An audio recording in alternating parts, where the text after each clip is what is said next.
Hello প্রিয় শিক্ষার্থী বন্ধুরা, অনার্স ভর্তি দ্বিতীয় রিলিজ স্লিপের আবেদন কবে থেকে শুরু হবে? এই প্রশ্নটা তোমরা অনেক শিক্ষার্থী আমাকে করতেছো। মূলত যারা অনার্স ভর্তি প্রথম রিলিজ স্লিপে কোনো কলেজে তোমরা চান্স পাওনি, আজকের এই ভিডিওতে আমি তোমাদেরকে এই ডিটেলস তথ্য জানিয়ে দেব যে তোমাদের অনার্স ভর্তি দ্বিতীয় রিলিজ স্লিপের আবেদন কবে থেকে শুরু হবে এবং তোমরা কবে থেকে সেই আবেদনটুকু করতে পারবে। এর জন্য বন্ধুরা, তোমরা কেউ এই ভিডিওটাকে এক সেকেন্ডও স্কিপ করবো না, তোমরা সবাই মনোযোগ দিয়ে এই ভিডিওটাকে দেখতে থাকো।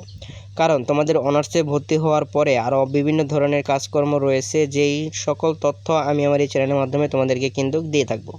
এর জন্য চ্যানেলটা তোমরা সাবস্ক্রাইব করে রাখো। তো চলো বন্ধুরা, বেশি কথা না বাড়িয়ে আজকের এই ভিডিওর যে মূল টপিক, সেই মূল টপিকে আলোচনা করা যাক। তো বন্ধুরা, আমি তোমাদেরকে ভিডিওর প্রথমে কিন্তু বলেছিলাম যে তোমাদের অনার্স ভর্তি দ্বিতীয় রিলিজ স্লিপের আবেদন কবে থেকে শুরু হবে। এই জন্য বন্ধুরা, তোমাদেরকে প্রথমে জানতে হবে যে অনার্স ভর্তি প্রথম রিলিজ স্লিপে যারা কলেজে চান্স পেয়েছে তাদের ভর্তির যে কার্যক্রম, সেই ভর্তি কার্যক্রম কবে থেকে শেষ হবে সেটা তোমাদেরকে প্রথমে জানতে হবে। এই জন্য আমি তোমাদেরকে সেই নোটিশটা আগে দেখিয়ে দিই যে নোটিশের মধ্যে কি কি বলেছে। এই যে দেখো বন্ধুরা, তোমরা এখানে যে নোটিশটা দেখতে পারতেছো, এটাই হচ্ছে মূলত যারা অনার্স ভর্তি প্রথম রিলিজ স্লিপে কলেজে চান্স পেয়েছে তাদের ভর্তি সংক্রান্ত নোটিশ। এই নোটিশের মধ্যে যা বলেছে এটা আগে সম্পূর্ণটা তোমাদেরকে জানতে হবে।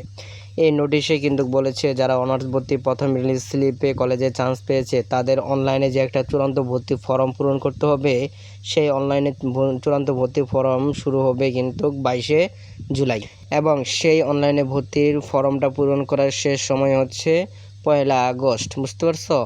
এরপরে যে কাজটা সেটা হচ্ছে তোমরা যারা অনার্সে প্রথম রিলিজ স্লিপে ভর্তির জন্য আবেদন করেছো, আবেদন করার পর তোমাদেরকে কিন্তু রেজিস্ট্রেশন ফি এবং তোমাদের যে ভর্তি ফি বাবদ যে একটা অ্যামাউন্ট দিতে হয় কলেজকে, সেই টাকাটা কিন্তু দিতে হবে। এই টাকাটা দেওয়া কিন্তু শুরু হবে 23শে জুলাই থেকে, এবং সেই টাকাটা কিন্তু দেওয়ার শেষ যে সময় সেটা হচ্ছে 2 আগস্ট। 2 আগস্টের তারিখে 2 আগস্টের মধ্যে কিন্তু সেই টাকাটা কিন্তু কলেজে জমা দিয়ে দিতে হবে। বুঝতে পারছো? এরপর 3 নম্বর যে স্টেপ বা 3 নম্বর যে পদ্ধতি, এটাই হচ্ছে সবচাইতে গুরুত্বপূর্ণ এবং সর্বশেষ। এইখানে হচ্ছে তোমরা যারা অনার্সে প্রথম রিলিজ স্লিপে ভর্তির জন্য আবেদন ফর্ম পূরণ করেছো এবং কলেজে সম্পূর্ণ ডকুমেন্টস এবং তোমাদের টাকা পয়সা দিয়ে দিয়েছো ভর্তির জন্য, এরপর কিন্তু তোমাদের ডকুমেন্টস এবং তোমার যে টাকা সেগুলো কিন্তু কলেজ পাওয়ার পর তোমার যে ভর্তিটা, সেই ভর্তিটা কিন্তু নিশ্চয়ন করবে। আর কলেজ যতক্ষণ পর্যন্ত তোমাদের এই ভর্তিটা নিশ্চয়ন না করবে ততক্ষণ পর্যন্ত কিন্তু তুমি অনার্সে ভর্তি হতে পারবে না। বুঝতে পারছো? এই জন্য কলেজের যে 3 নম্বর যে স্টেপ, এটা হচ্ছে অত্যন্ত গুরুত্বপূর্ণ একটা স্টেপ। তোমার যদি নিশ্চয়ন বিষয়ে যে কোনো মেসেজ যদি না আসে তাহলে তোমাকে অবশ্যই কলেজে গিয়ে যোগাযোগ করতে হবে। বুঝতে পারছো?